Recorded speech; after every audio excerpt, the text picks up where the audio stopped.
Evening, folks. How are you? Good to see you all again. Welcome back to Sussex Wildlife Trust TV. I think it's our 35th or 36th broadcast now. Broadcasting live here from behind my sofa down in the heart of Sussex here. Hope you're okay. Sorry, I'm so confused. It's daylight outside. It's really confusing me. It's the first time we've done this in the daytime. But anyway, hopefully my colleagues aren't going to be as confused as I am this evening. So who's out there tonight? Barry, are you out there? Yes, Michael, I'm here waiting to hear about the Sussex wildlife. Good, good. And what about James? You over there, James? I am here, Michael. Hello. Good to see you. And Charlotte, you out there? Hi. There you are. Got the full house. That's good. I can relax now. That's the bit I always worry about. That's one of these days not going to turn up. Yeah, I'm just saying it's really confusing. This has been doing these broadcasts has been like a proper nighttime thing. I'm sat here in the dark, and now I can see jackdaws flying past out here. So yeah, it's strange. But anyway, so I guess spring is here. So we've got another action-packed nature table this evening. So we'll crack on. Now, what's the first slide? Here we go. We're going here. Yeah, we had quite a busy week, a busy month. Sorry. Now, the first thing I've asked, of course, is we've got the polls here. Now, this is my expert Zoom presentation skills. Now, firstly, how are you out there? Now, let's have a look. Right, can we see this? Well, I can allow the panelists to vote as well. I didn't know I could do that. How are you all out there? Hopefully, okay. How have you been this week? Have you been out enjoying the sun, or have you been out enjoying the snow, or maybe you've been out shopping at Primark, or maybe you're down to the local beer garden tonight, and perhaps even some of you maybe you're watching this tomorrow night on catch up. Not too sure that makes sense, but let's see how the punters doing out there. How are we doing? All right. All right. So I can see you all voting. I can see you a little.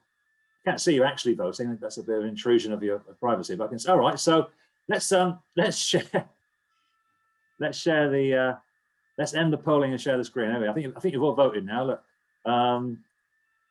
There we are. All right. So most of you have been out enjoying the sun. That's good to know. Some of you actually down. I think one of you is down the local beer garden right now. So we're having a socially distanced pint for us. So yeah, it's been lovely weather. But yeah, we had. Did you have snow over your way in Rye, Barry? Did you have snow over there? No, not in recent days. But it's been so cold. It was such a heavy frost this morning. It was. Yeah, yesterday was blue sky. Next minute, open the curtains. It was a proper snowstorm out there. So anyway, okay, we'll stop that. Right, there we go. Close that down. Right. And yeah, as I always say, there's a little Q&A function on your screen there. You can leave any questions or comments down there. We'll try and look at them, but it's quite hard to do these things live and keep an eye on the questions at the same time. But we do our best. We do our best. We're getting through. Now, we've had a busy month. We had a great webinar by Dr. Ian Hendy and our colleague Sarah Ward, Help Our Kelp, really popular. Thousands of people watching that, and thank you for all who supported that, and we had some great donations as well, so that was fantastic. And also last week, Dr. Barry Yates, our own Dr. Barry Yates, did a great members-only talk looking at the spring highlights of Rye Harbour. Now, before we did the talk, Barry announced he was actually going to be being broadcast at the same time on was it ITV, Barry? ITV1. ITV1, okay, right. I managed to film. I've got a little clip here, which I managed to film from with my camera on YouTube, probably illegally, I don't know, but we can play it. So here's Barry. Look, for those of you who missed it. Dr. Barry Yates has been the manager of the reserve for over 30 years and is the town's expert twitcher. Okay, Barry, can you find me an oyster catcher? Let's have a look. There's a big flock of them just here on this island, and they're sitting there because it's now high tide. Right. Very good, Barry. There you go. Very good. Was that it? Was that how long on the screen for? No, there was a hilarious moment with a curlew, but you missed the highlight. I missed the highlight. Okay. And who's the actor you're with? Robert Bathurst. All right. I don't have a TV, so what's he been in? Cold Feet. Oh, okay. Oh, I've heard of that. All right. All right. Well, yeah. So as pointed out there, we know Barry, of course, as our webinar king. We now know him as the town's expert twitcher. So it's a new title for Barry there. So congratulations. I do hate that term. I hate both expert and twitcher. Yeah, I know you do. That's why I put the slide there. Yeah. Speaking of accolades, it's time for, well, I say our monthly mailbag. It's the first one I've ever done. So I had a lovely letter that came to us a few weeks ago from Robertsbridge. There's a Robertsbridge famous for its level crossing there. It said, I'm the group scout leader for the first Robertsbridge Scouts. We are supporting an initiative in the village where members of our community can nominate a person or organisation as a community hero for their work during the last year. Both you and the Sussex Wildlife Trust have been nominated for the weekly series of talks you have hosted and given, which have informed, educated and entertained thousands of people across the county every week. We think you and the Trust meet the criteria perfectly, and you have made a massive contribution in offering the webinars as a resource that has helped thousands retain their sanity, laugh and learn over the last year. Thank you on behalf of everyone who has watched. So that was nice. It's from Stephen McDonald and the first Robertsbridge Scouts. Thank you very much. It's quite an honour. So they sent us a certificate too. So the Wildlife Trust have been nominated as a community hero, and so have I. Look, I've got my own. You know, I want, as you can probably imagine, you won't hear the last of this for a while, but I do have it framed. I've got it framed here. You just can see that. There's my community hero certificate from the Roberts. So thank you to the first Robertsbridge Scouts. Thank you for that. It's going up on the pride of place in my front room. So thank you for that. I won't let it go to my head though. So yeah, I'll still be the same old Blanco, you know. I should just take my shirt up a minute. There we are. It's better.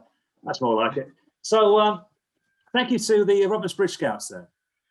Now also just so you, later on in tonight's program, later on in tonight's episode, we'll be having a virtual back garden bird race. So instead of scrambling around later on, go and grab a bit of pen and paper if there's one handy, because it'll be about 10 minutes yet, 10 minutes, quarter of an hour, and we'll do a virtual back garden bird race. I know Barry, Charlotte, and James got the binoculars ready. And you don't need binoculars, but it may come in handy as we go through.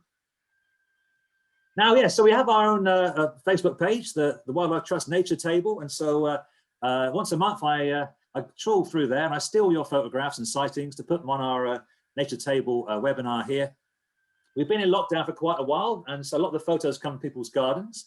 Of course, lockdown's sort of lifted now, so we're seeing some birds and animals from further afield, but still some great photographs come from people's gardens.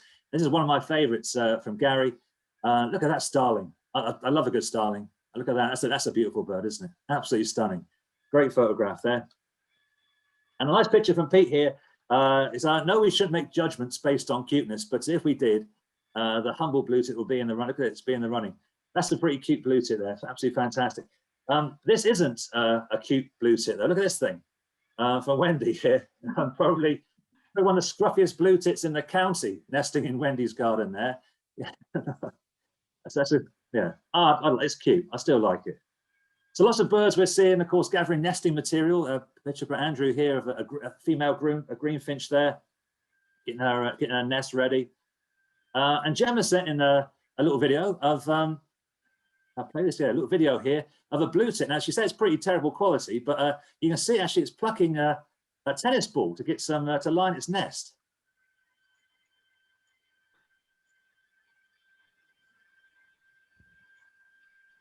Amazing. Well, here's a picture from Jane here. It's a terrible picture, she says. Well, it's not about this. It isn't a photo contest, Jane. Don't worry. But it's a terrible picture of lovely birds. This is everyone's favourite garden bird, of course, and all our favourites, the sparrowhawk, taken in our garden there in Eastbourne. Now, speaking of garden birds, there was a message from Sue on the Facebook page. It wasn't her photo, by the way, but she did have a very exciting garden visitor down there in Barnham. It was a white-throated sparrow. Now, white-throated sparrows actually come from North America. So this bird had got a little bit lost on its travels. Ended up, it should be in Baltimore, ends up in Barnham. And here's a strange thing. There's a bit spooky fact here. I went on to the Xenocanto website. Now, I'm sure some of you know this. This is where we steal all our bird sounds from. It has bird sounds from pretty much every bird on the planet. Does anyone know what Xenocanto means? Anyone understand? You know, Barry? Charlotte? Something about singing, isn't it? Isn't it canto? Yeah, if anyone knows, Barry, check the Q&A. If anyone knows what Xenocanto means, I should have looked it up. But yeah, it's a great resource, a free resource for bird sound. Anyway, they have a different bird every day on the front page. They have like 10,000 birds on the website. But look, today's bird was a white-throated sparrow. I thought that was quite spooky. But I looked through. I'll try and play you the song. There's all songs here. The white-throated sparrow from like Mississippi and Minnesota and Maine. All begins with M. Maine, Massachusetts, all across America. But then the top entries for white-throated sparrow come from Barkham, over near Lewis. So it seems the bird has relocated from Barnum. It's been seen again over at Barkham Cross. And so I managed to get. Michael, we've had a response. Marianne and Leslie have suggested, or they say, the name means foreign song or foreign song. Singer. Okay, all right. Thank you, Marianne and Leslie. Thank you for that. So yes, I managed to locate a white-throated sparrow song. This is actually the white-throated sparrow that was singing yesterday near Lewis. So hopefully you can hear this. No, it's not working. Look. No, let's go back. Look. It's not working. There we are.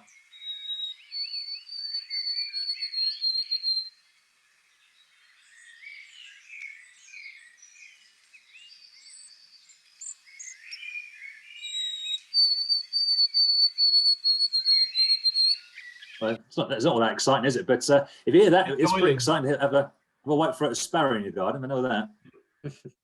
So listen out, if you do hear that the next few days, so it's on the loose in Sussex. It's been at Barnum and Barkham.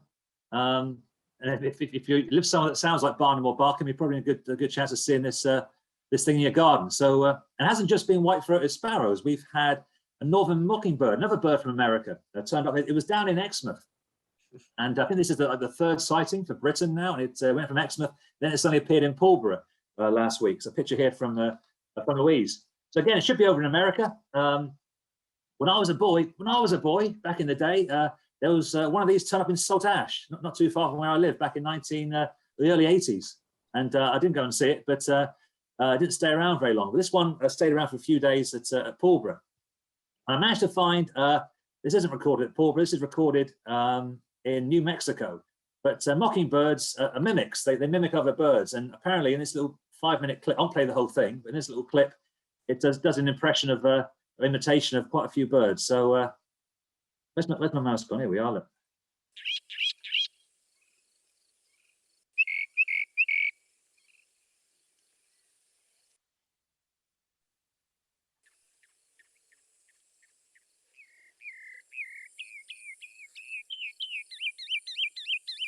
Well, there you go. If you hear something like that in your back garden, it's around somewhere. I don't think it hasn't been seen for a while at Pulborough. So let's look out for that. There's also a photo by Joe here of a gorgeous redwing, which hasn't received the memo. These birds should have been migrating north, and there's still a few around. Have you seen any redwing, James, recently? Are they still around? Not for maybe 2 weeks, I would say. Something in that sort of region. Maybe a week and a bit. Yeah. But it's few far between now. I think there's a few flocks around when I went for a bit of a hike over that way a few weeks back. But I haven't seen any recently. So hopefully they've got the memo, headed up north. But there are other birds, of course, coming in from the south. And there's swallows around now. So I've seen a swallow. And here's one from Selsey, photographed by Helen. So you've seen the swallows now, Barry, yeah? Yes, there's been quite a few on some days, desperately trying to feed on insects over the gravel pits. Actually, I think there's a lot of hungry swallows around at the moment. You seen any swallows yet, Charlotte?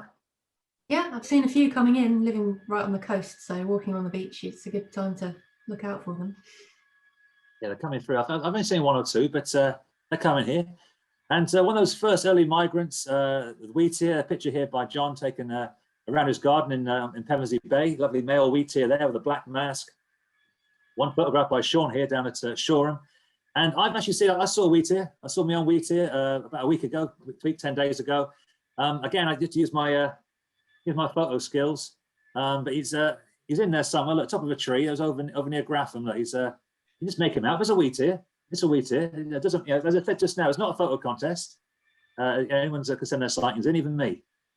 And there's other things coming through. Here's a picture taken by Louise of a pie flycatcher. They're lovely little birds. Lovely little birds. Look at that. And the reptiles are waking up now. It's getting warmer. Carol's photographed slow worms in a compost heap. Picture by Tony here from up in Horsham of a grass snake. Over in East Sussex by Christian and Ada. Now, there was also on the Facebook page some incredible footage of some dancing male adders at Benfield Hill. So now I've got to warn you, if you don't like snakes, you're probably not going to like this. So it's probably best to look out the window right now. But if you love snakes like me, this is absolutely amazing. Look at this.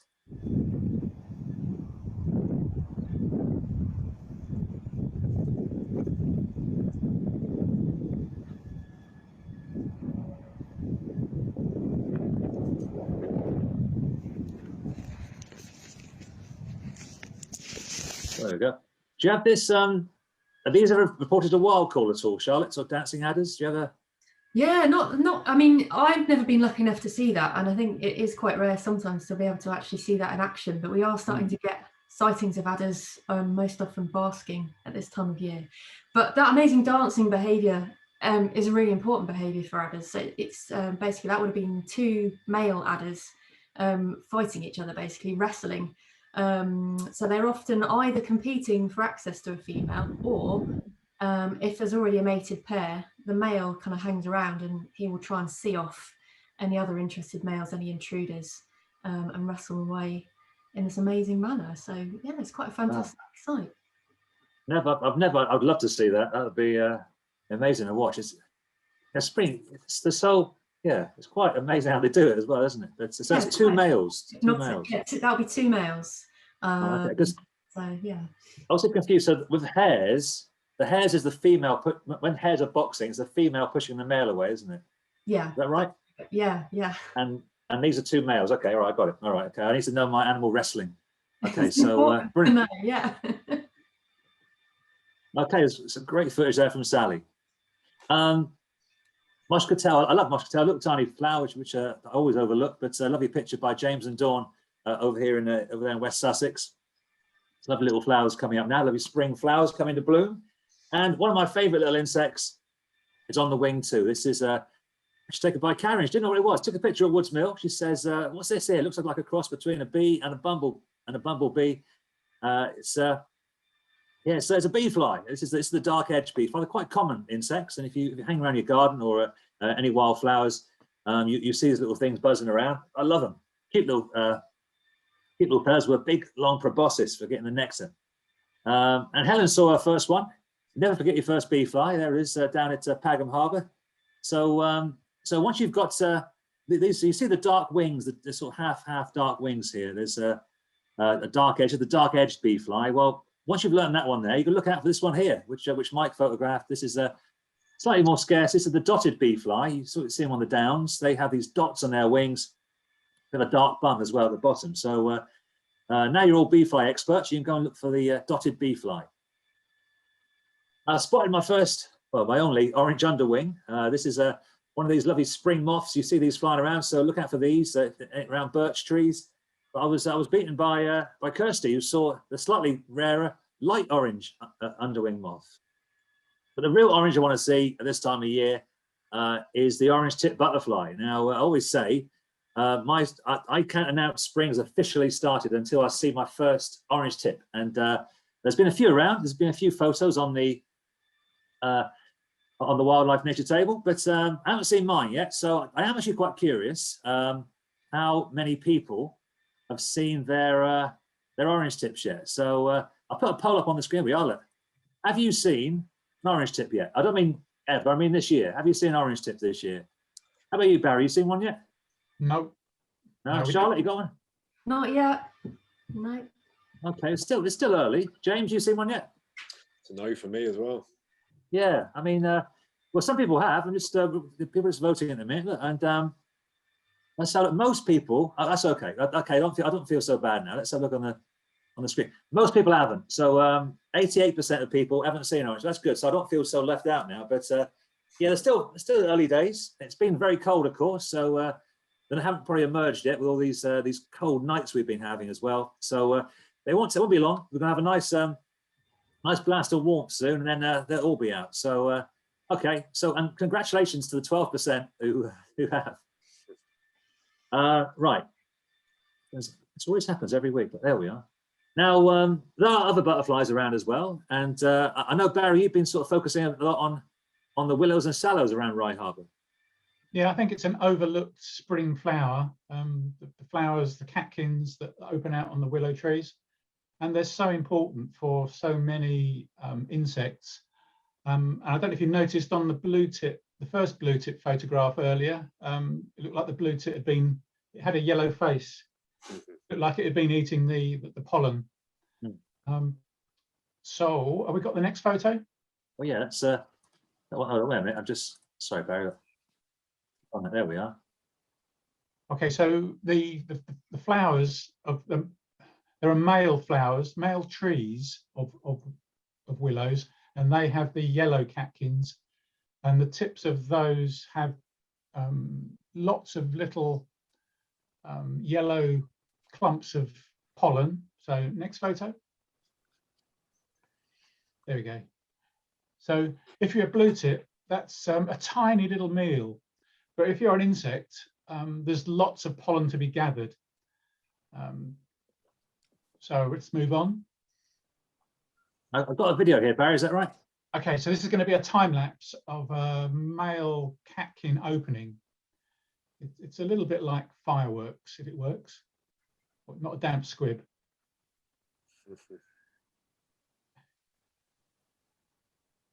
Wow. And each of these little flowers add a little bit of yellow to a whole bush of willow. And it's an amazing resource, food resource for insects. I'm gonna watch that again, Barry. It's amazing. Just to put it back again. How did you film this? I did. How did you film this? Just over my shoulder, I've got a little stool on which I interrogate a cutting with my camera for 50 or 60 hours at a time. Wow. Takes a photograph every 15 minutes. Amazing. Yeah. And so this is the other type of flower on the female plants. And I'll close up. This is the little landing pad. Next photo. Here we go. There we go. So this is the female part of the flower, which wants an insect to go from the male to the female part to transfer the pollen.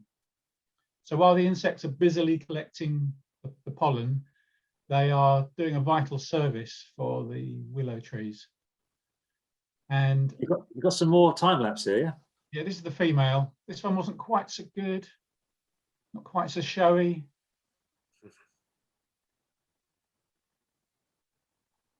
There's no great burst of colour at the end of it all. And later, these are the flowers which will develop and then burst into all that fluffy seed that you see blowing around in the wind in a couple of months' time. Lovely, So, thank you. So they are absolutely vital for many insects, and we've got a range of solitary bees. That here's my colleague Chris Bentley patiently watching the bees. I think he was also looking for a parasite of the bees. Is he on time lapse, Barry, or does he move at all? No, he just sits there all the time, doesn't move at all. Oh. So at Castle Water, we've got the mixture of lots of willow trees producing pollen, and we've got lots of sand.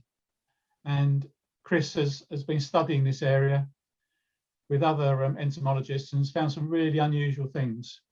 So here's I saw it move there. I'm sure I see Chris move his hat there. I don't know, maybe there's some great bees over there, isn't there? Yeah. So there's a couple here. The spring mining bee on the right was extremely rare in Britain, but over the last 5 or 6 years, it's become more common. And one day, when was the last warm day? About 10 days ago, the ground where Chris was just there was just alive with the bees, and they nest in the sand. So yeah, we've got these other bees. On the spring mining bee there, you can see it's got pollen on the legs, the yellow. If you go to the next slide, there's 2 other species. And I think, yeah, you can see all the pollen on the small sallow mining bee and the grey-backed mining bee. So these are very similar species, very difficult to tell apart. And fortunately, we've got Chris as our expert in residence to identify them. And we have lots of people that come to study the insects here. So that's great. It all depends on the willow trees. We've got some also, yeah, blackthorn. I mean, I went out this morning for an early morning walk. It's a lovely morning this morning, but I kept on, every time I turned a corner, we saw this lovely blackthorn in bloom against the blue sky. I couldn't resist taking photographs. And again, another important source for insects. Some lovely photographs on the nature table of birds in blackthorn and butterflies as well. Here's one from Robin from Maria. That's a nice bit of blackthorn there, photographed by Simon. There's a peacock, photographed by Kate. And over on his wildflower plot, Mike Mullis, his blackthorns in bloom as well. We've got a comma there and a little solitary bee at the top. And Mike also has his willow as well, Barry. So I know Mike likes his insects, so he's always checking around the willow for different species. And there's some nice hoverflies there. So as you say, a real essential plant for our insects this time of year. I put this picture here because I love green woodpeckers. Picture by Tim. I was going through it. I couldn't resist it. There's nothing to say about it apart from I love green woodpeckers. So I just stuck it up there. And there's also some pictures this last few weeks of these weird things wriggling around in the streams of East Sussex. These are brook lamprey. Now, I was saying earlier on before we started, I don't know very much about brook lamprey. I mean, I love them. They're fascinating. All I know is I've never seen one, so I'd love to go and see one. This is the time of year to see them. Does anyone know anything about brook lamprey? Anybody? Not much. Not much. I did find out one interesting fact though, which is the adult lamprey that you can see there. They don't eat. They only feed on their little larvae. Yeah, the adults don't eat at all. They only live long enough to spawn, and then that's it for them. Well, I'm going to go away and do some research on brook lamprey. We'll do a proper brook lamprey special next month or something, because I'd love to go and see them. I should get out there and go and see one, because every year I always say I love to go and see these things. They look absolutely incredible. Very, very weird. As does this. This is a picture by Claire at rock pooling. It's Hope Gap. Lovely snicklock's an enemy. And also on the beach, this photo was sent in by Heather. A friend saw this at the beach at Pevensey. It has a 20 legs, she reckoned. Now, she asked what it was. I didn't know what it was. So I do what I normally do on the Facebook page is I send it to somebody who does know what it is. And then I write the answer, and it looks like I know what it is. It's kind of a great way of looking pretty cool. I did that, but Kyla beat me to it and said, I think it's egg pods. Okay, but what egg pods, said Heather. And I got an answer. I sent this to Ella, our colleague who's on the program a few episodes ago. And she said it was squid eggs. So I rushed back to the Facebook page. Look at this. Oh, Barry Yates beat me to it. You got in first. You got in. It must be a minute. I was typing out squid eggs, Barry, and your thing popped up. Still the limelight. Beat me to it by a minute. So it's a well done, Barry. It's a squid eggs. Now I actually thought this. I guess my guess, because I have no idea what's out there under the waves.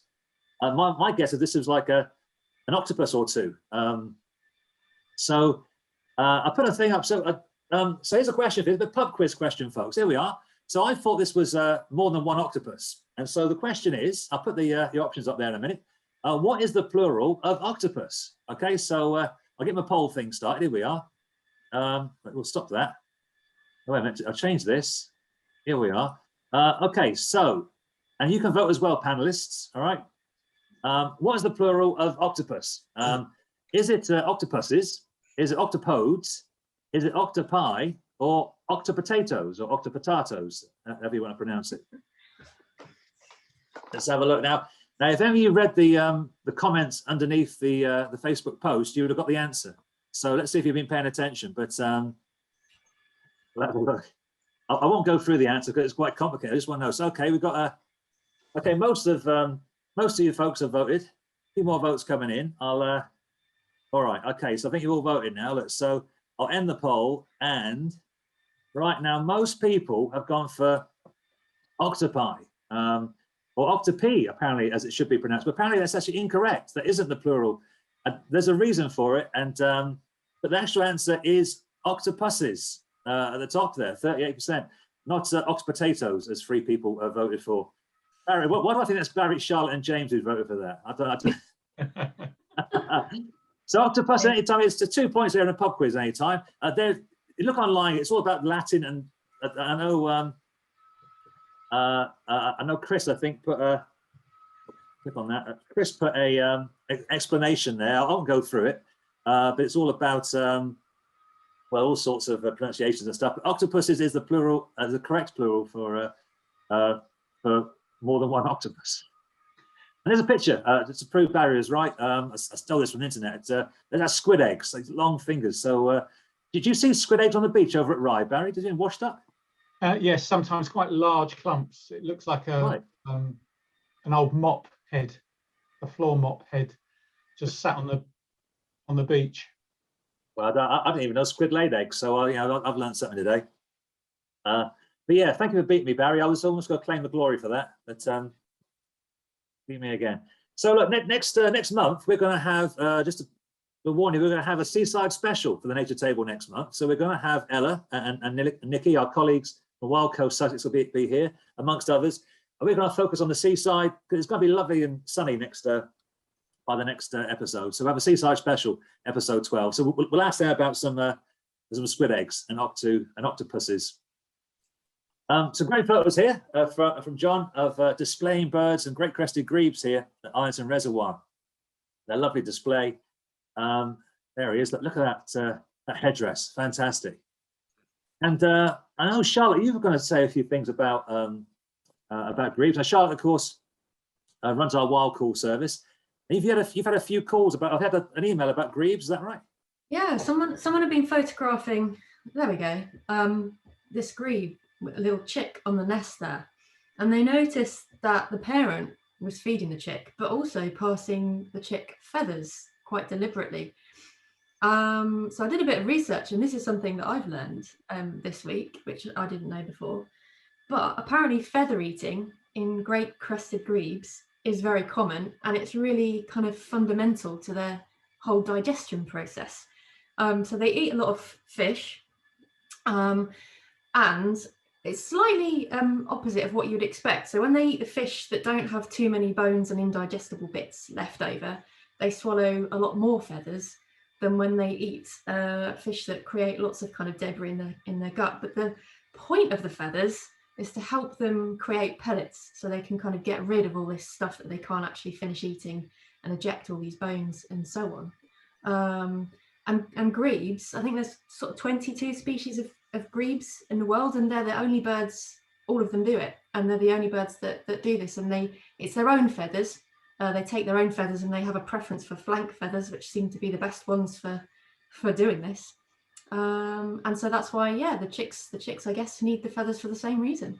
I thought it was quite fascinating. Didn't know that. I mean, I would never have guessed that. If you asked me why do grebes feed I wouldn't have. I'd have thought of much more bizarre reasons than that. That's pretty clever. Okay, well, we're learning the facts tonight, aren't we? We're learning brilliant facts tonight. That's brilliant. Yeah. We do great in a pub quiz at this rate. All right, so brilliant shot. Now, also, I was going to ask Charlotte, because we had Taylor City took some photos of a young song thrush. Now, there's some birds I'm seeing some young birds in the garden already.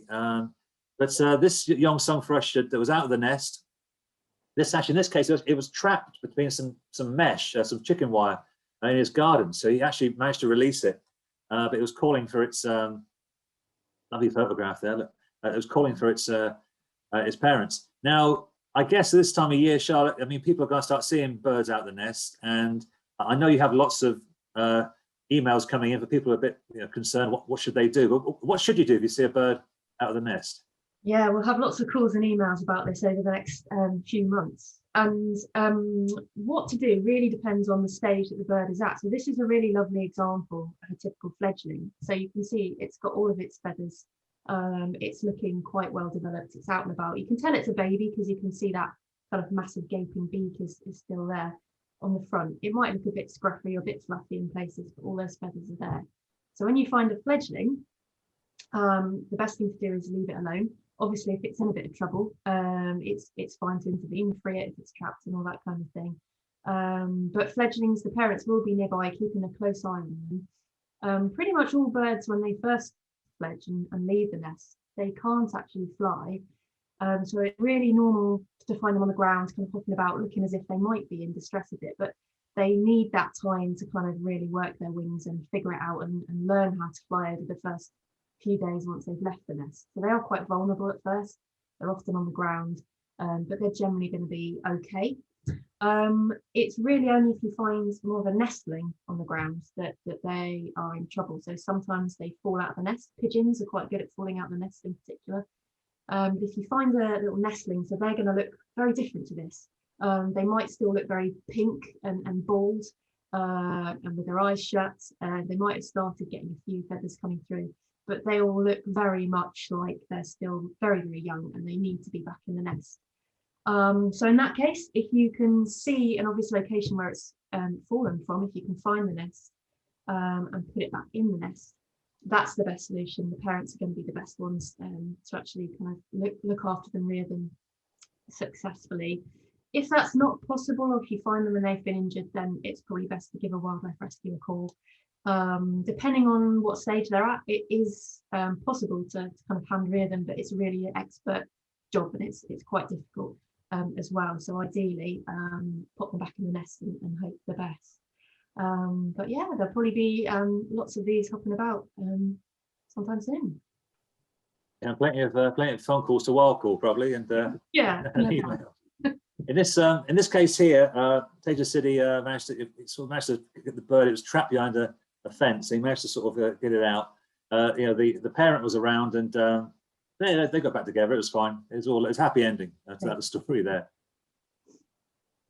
Oh yeah, I may have mentioned, folks. I've got some yellowhammers in my garden, and yeah, I know if you work at the Wildlife Trust, you haven't heard the last of it. I've been going on about this for weeks, and I'm working from home, of course. I'm sat here, and it's been amazing. These birds have turned up in my garden.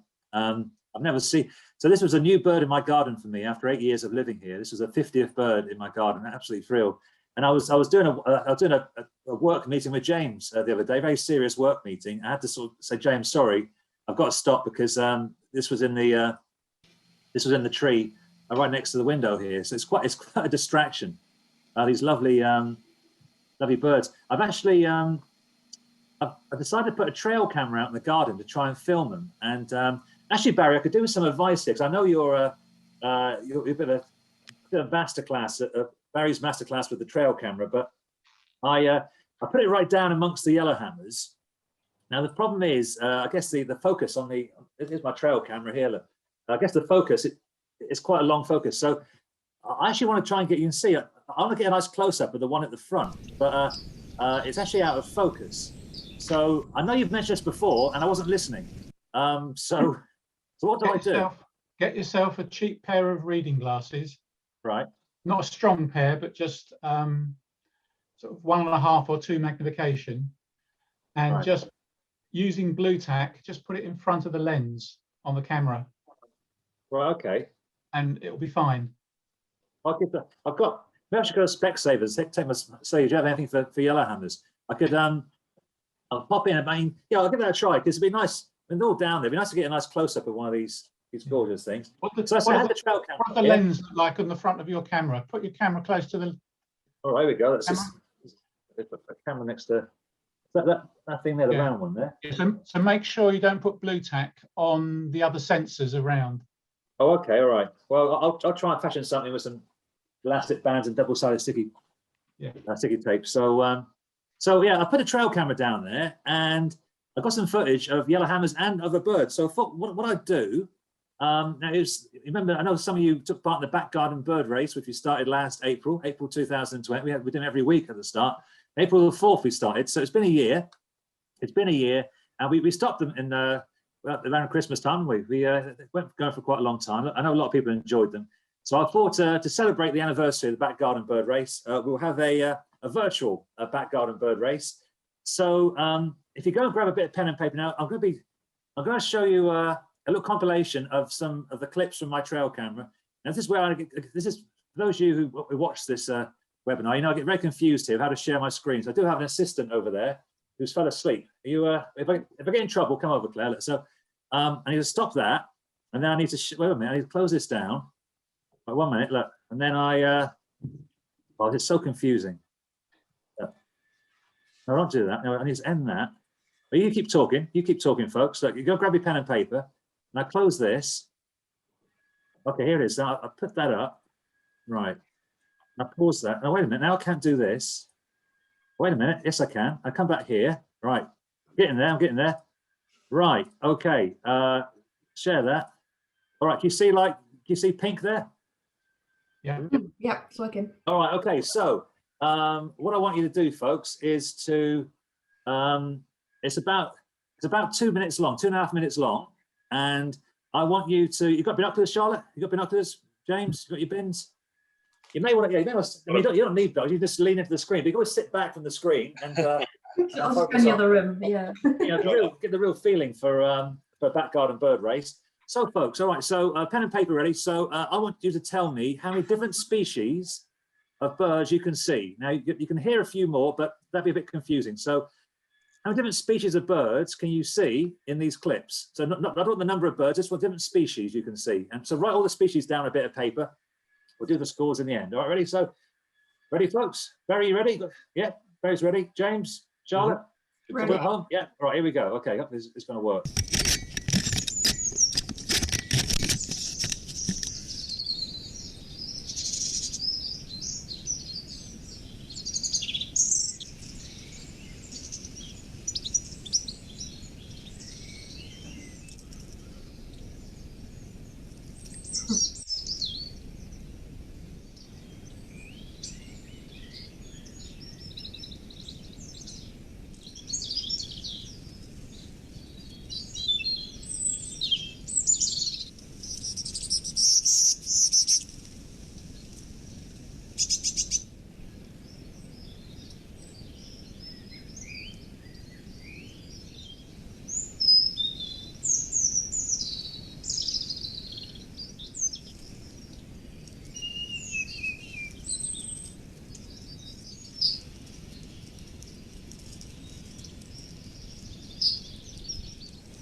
Okay, well there you go. Look, there's the there's your virtual back garden bird race. Now, what I want to do is now I know there's a few mammals in there. There's a few bird calls in there. We ignore those, and I don't want any answers yet, folks. I just how many different species of birds were on that in my little video there. So if I stop sharing, if I do a poll now, here we are. Let's do this. Oh, stop that. I went down here. Right. So how many species of birds? And you can. How many species of birds did you see on my my trail camera footage there? Okay, a little variety of answers here. Oh, okay. Well, everyone's been taking part. Good to see. I'm glad people are taking part. It took me about an hour to put that together, so I'm glad it worked, to be honest. Okay, most people have voted. All right, and let's just go around the panelists here. How do you go on, Barry? How many species do you see? I got 15, including what I thought was a sneaky chaffinch. Sneaky chaffinch, okay. James, what do you get? So I got 16. Okay. And I heard, well, I included a goldfinch as well for 17, but obviously I don't think that appeared. I just heard it. Yeah, well, so James, the rules are very obvious. The rules are very clear. Sorry, I can't make it any clearer than that. There's always, and this would be a problem. I knew James would be a problem. Yeah. I just want the birds. Charlotte, how do you get on? 16, then 16. See, I've got 15 as well. I don't know what the 16. Oh no, no, it's the green woodpecker. Sorry, it's the green woodpecker. It's 15. Again, the rules are very clear, James. Sorry, it's the 15. rules are really clear. I can't make it any clearer. Yeah, So you three have gone 15. All right, let me see. Let's see how the viewers at home have. Okay, so now, okay, right. So most people at home have gone for 14, but 15.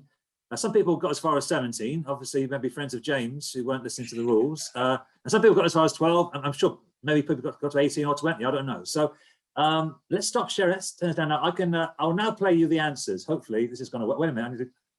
Here we go again. 1 second. Bear with me, folks. I'll close that down. Then I have to stop that. Stop that. Okay, then open this. Right. Oh, wait a minute. Pause that.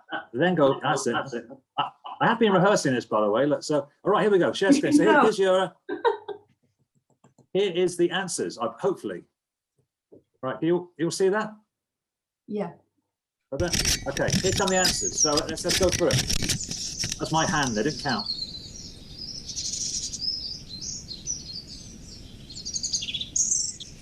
Okay, there's an early bird doing what early birds do. There's a song thrush. Number 2 was yellowhammer.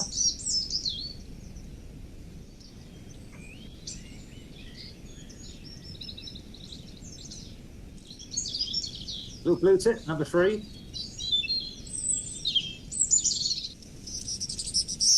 Number 4, great tit.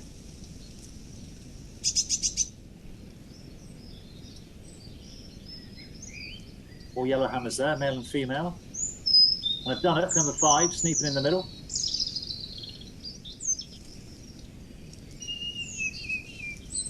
Okay.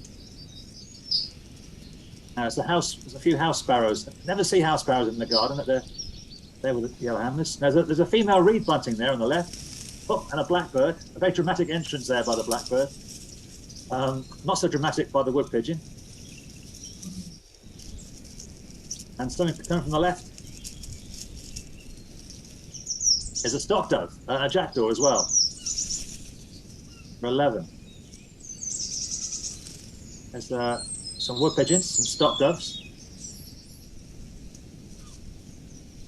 I love stock doves. I do love stock doves. These pair displaying, amazing. That squirrel's there quite a lot. There's a lot of squirrel footage on my trail camera. There's a nice male reed bunting down there, but we've already got reed bunting already. There's James's green woodpecker again, and then Barry's sneaky little chaffinch at the top. Starling at the bottom. Pair of robins together. 14. Greenfinch, 15. A bit of rain.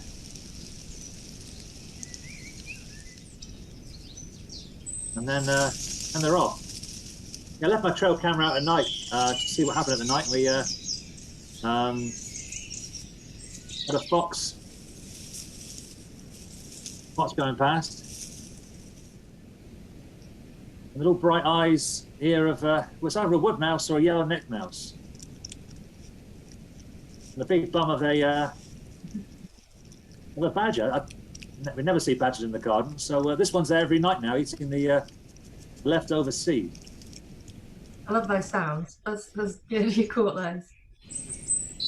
And there's a little a plague of mice at the back there, so which I've attracted. So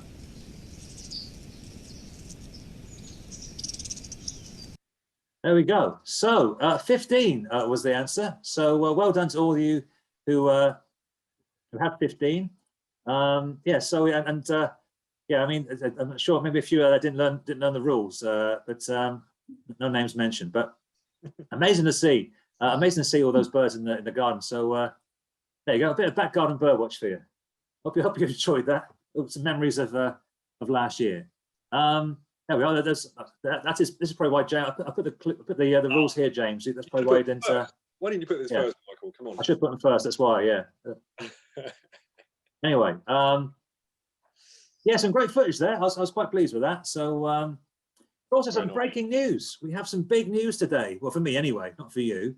But I went for a walk this morning, and at 7 o'clock on the Downs, and I drove back around the corner and drove into my little cul-de-sac, and there was a new bird from my garden. Now, I've waited years for the yellowhammers to turn up, but today a bird turned up which I didn't think I'd ever see in my garden, and I was absolutely, I slammed the brakes on the car. It was in the front garden.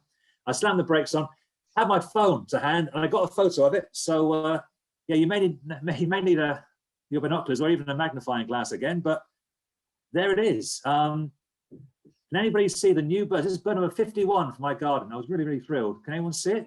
Any made it lean in a bit. Really excited. I took this picture. Really excited. I'll zoom in. You can just see it. It's on the. It's down there on the. Just down next to the driver. Oh yeah, I can down see there. it. You see it? Yeah. Any guesses, Barry? No, nuthatch. No. You got nuthatch. So I'll zoom in. Look, I mean, there's like some watercolor here, but I've zoomed in on the picture. It's actually a linnet. There was a pair of linnet in the front garden. And actually, I know you're saying that linnet is not technically in my garden. It's on the road. But actually, it did hop. It did hop to the left a bit. I put 1 foot on my garden, so it's on the list. It's on the list. So 51. I was very pleased today with extra bird on the bird list. Yeah, so it's nice footage. I was quite impressed with this. I thought this was a very dramatic entrance by the blackbird. The blackbirds scare off all the yellowhammers, but I thought it was quite an impressive entrance. It came in. Look. I love that. It runs in and scares. It's even better when you add some sound to it.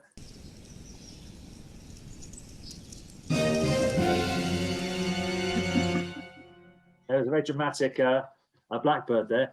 But I was really pleased to capture this on trail camera, which was a pair of displaying stock doves. Now, I absolutely love stock doves. I mentioned earlier on. I mean, I'm excited about this as I am about the yellowhammers. But this is a pair of displaying. Is it going to work? Click on that. Here we are. Click displaying stock doves.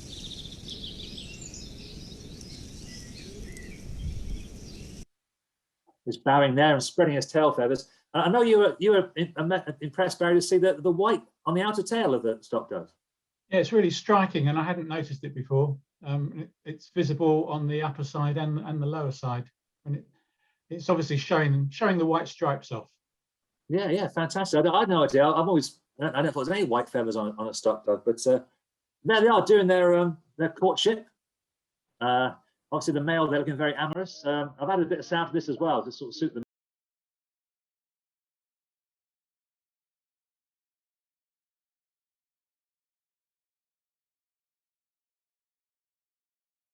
The sweet sounds of Marvin Gaye there. But now, James, I know you like stock doves, but do love a stock dove. What's the best?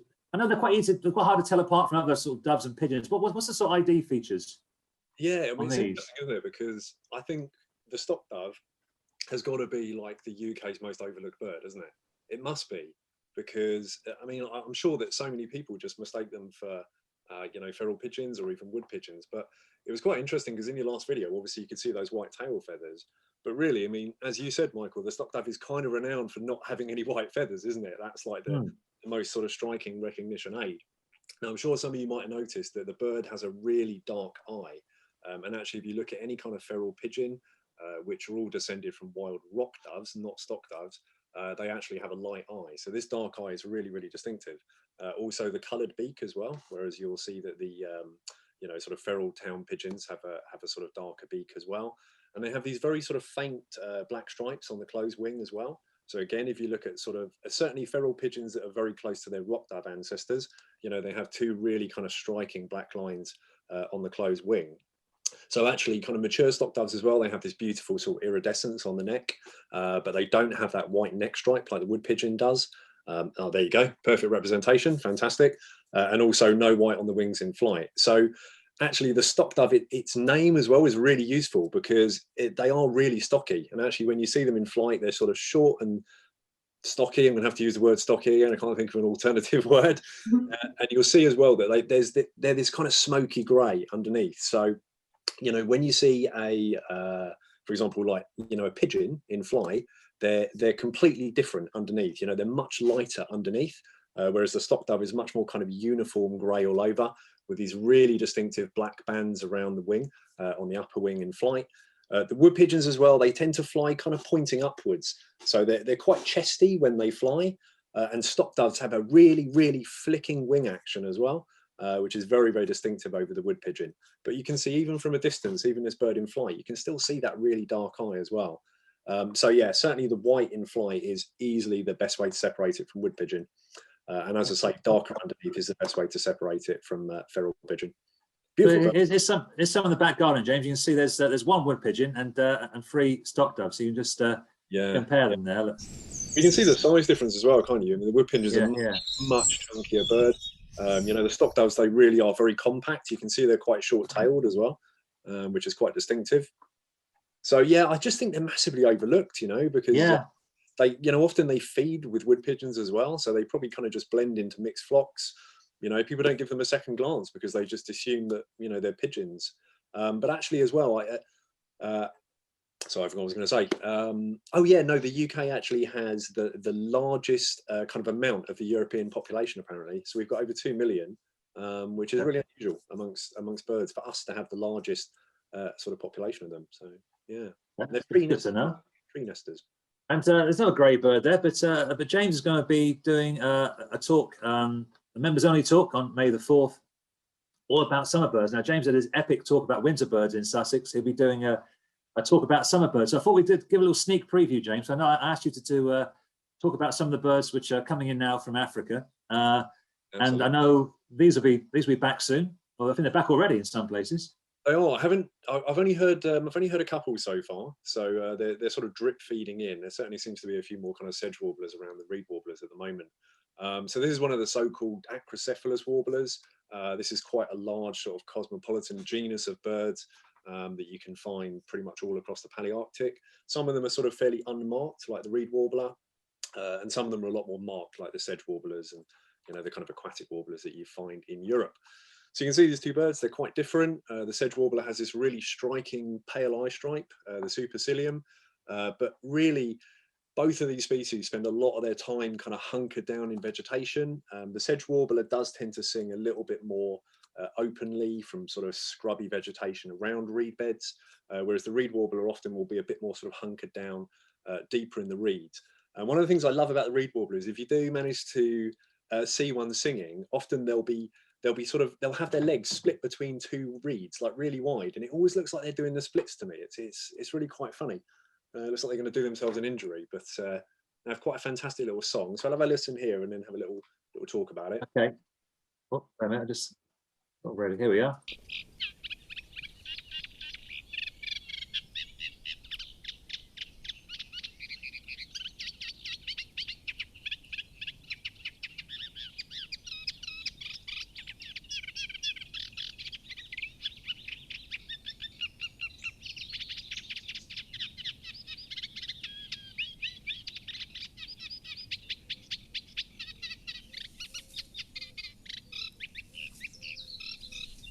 Okay, folks. So I mean, this really is a song that you're going to hear emanating from any kind of reasonable reed bed at the moment.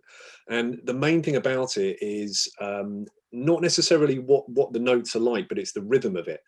Reed warbler has this really steady rhythm, and it doesn't tend to kind of deviate from this rhythm too much. You probably all notice that it's got lots of fairly squeaky notes in it. There are certain notes that sound very much like a squeaky toy. They're not quite as gravelly as a whole, the notes of sedge warbler, which we'll listen to as a whole, but really listen for that rhythm. That consistent rhythm is really diagnostic. So I'll have a listen to sedge warbler now in comparison. Oh, wait a minute, press the wrong button. Sorry. It's Absolutely correct. Hey, 1 second. There you are. Catastrophic. There we are. No, I'm back. Don't worry. Back in control. Here's sedge warbler.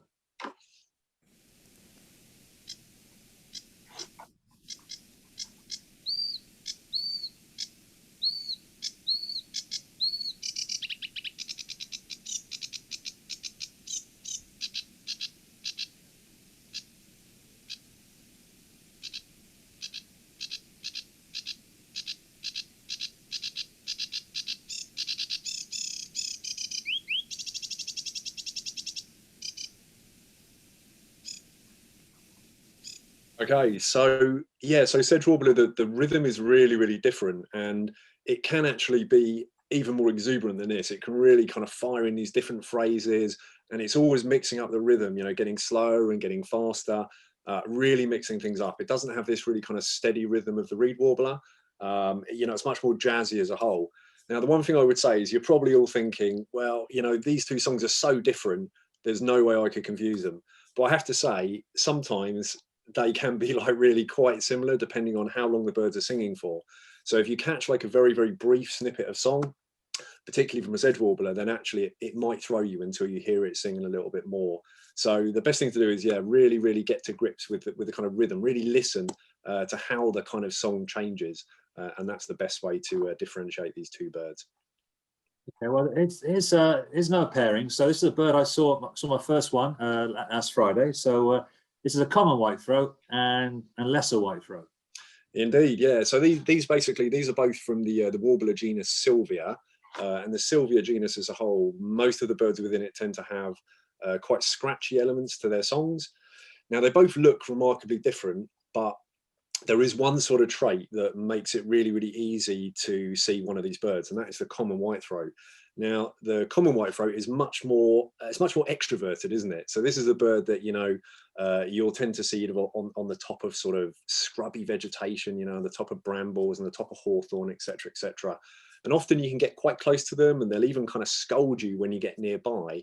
So if the bird is really perched at the top of a hawthorn, singing away, then realistically it's going to be a common whitethroat. The main reason being that the lesser whitethroat is a serious skulker, everybody. This is a bird that does not like coming out into the open. So generally it's only really the song of the lesser whitethroat that is going to alert you to its presence.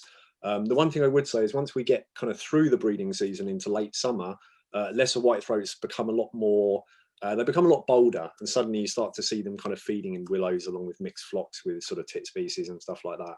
But early on this time, just after their arrival, then it is the common whitethroats that are going to be much more visible. And also, if you look at the birds, although the lesser whitethroat looks quite drab, it is actually a really pretty bird when you see it in isolation. But the common whitethroat has these really rusty sort of fringes to the wing feathers, which are really distinctive. So there's quite a few traits. Although these two look very different, there will be times when you get fleeting views when it might be a little bit harder to ascertain which it is. Can we play a song, Michael? Yeah, so I said that's the way I tell them apart. If you can see it, it's a common whitethroat. Pretty much. Yeah. Let's play the song here, Jane. Here we are. There we go. So this is a song you're going to hear a lot, everybody. If you're out for a walk and there's lots of gorse, lots of hawthorn, you'll hear this. And it does vary a little bit in intensity and duration, but it's quite a scratchy little warble.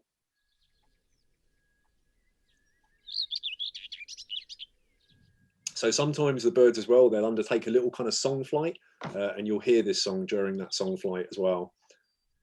But let's try over here. So let's try lesser whitethroat compared to that then. You ready? Yeah, go for it.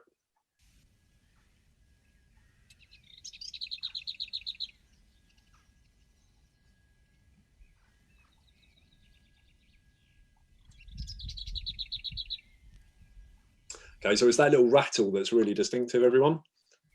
The reason being, I was just going to say, it does still have that kind of scratchy element before the rattle, but you have to be really close to the bird to hear the scratchy section.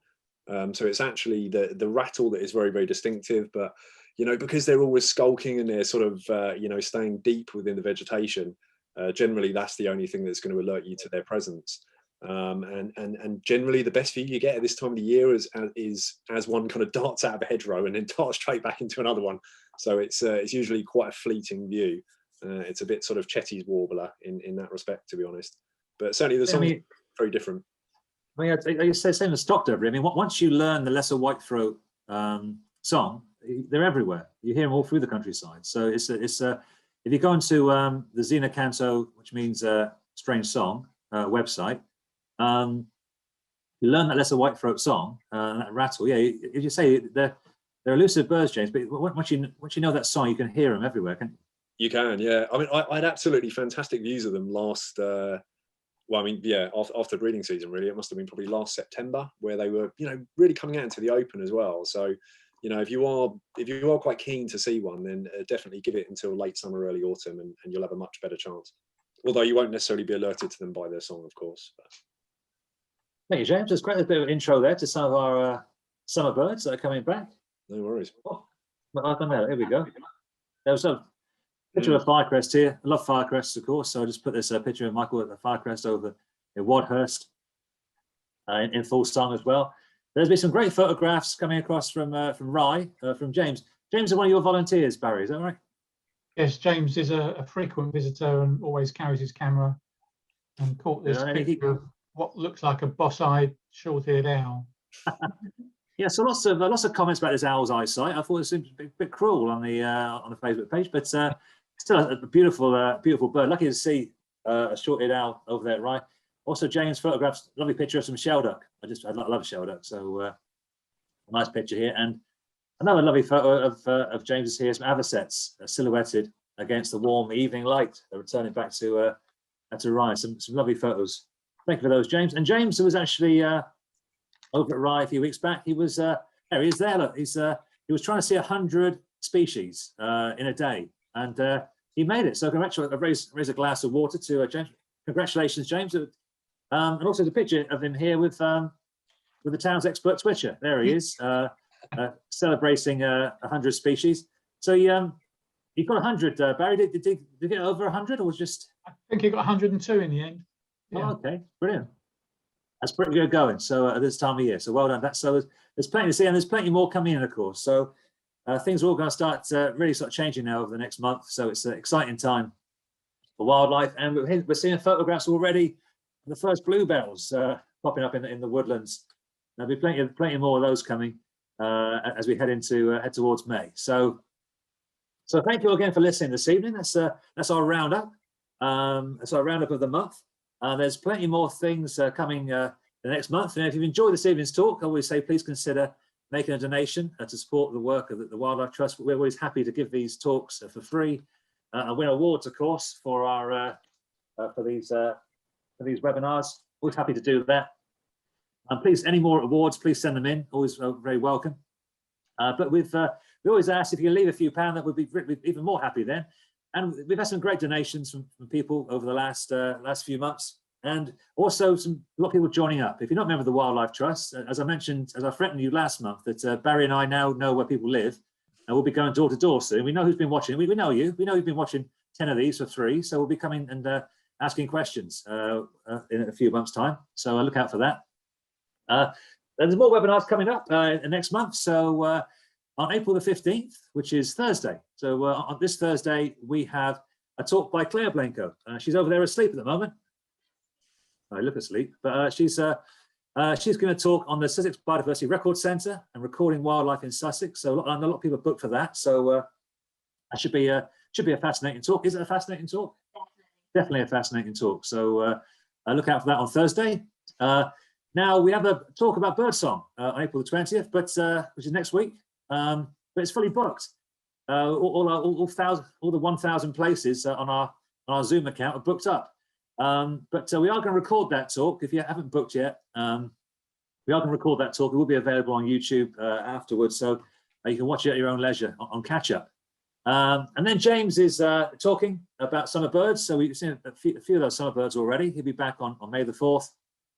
And then I've got a new book out. I've mentioned that more than my Yellowhammers, but I've got a book about extinct animals coming out on April the 27th. So I'm going to do a talk about one of my interests, extinct animals, on May the 6th. So there you go. And also we're back on May the 20th for the Seaside Special. Now, when we, I didn't set the right, I'm not sure I set the right page up. When we finish this, you go to a page where you can book. But I haven't set it up today. But hopefully, if you do go there, the links are still there. They're probably about a month out of date. But you can still click on the right links. You can donate there and join. And also, you can sign up to the upcoming talk. So yeah, sorry about that. I've been a busy guy. I'm a busy guy. So thank you, Mr. Important Wildlife Trust, and thank you to Barry and Charlotte and James for joining us this evening. Thank you all out there for joining us. Thanks to the Roberts Bridge Scouts, of course, for the certificate. And I'll just end with my favourite little dramatic blackbird. I do love this guy.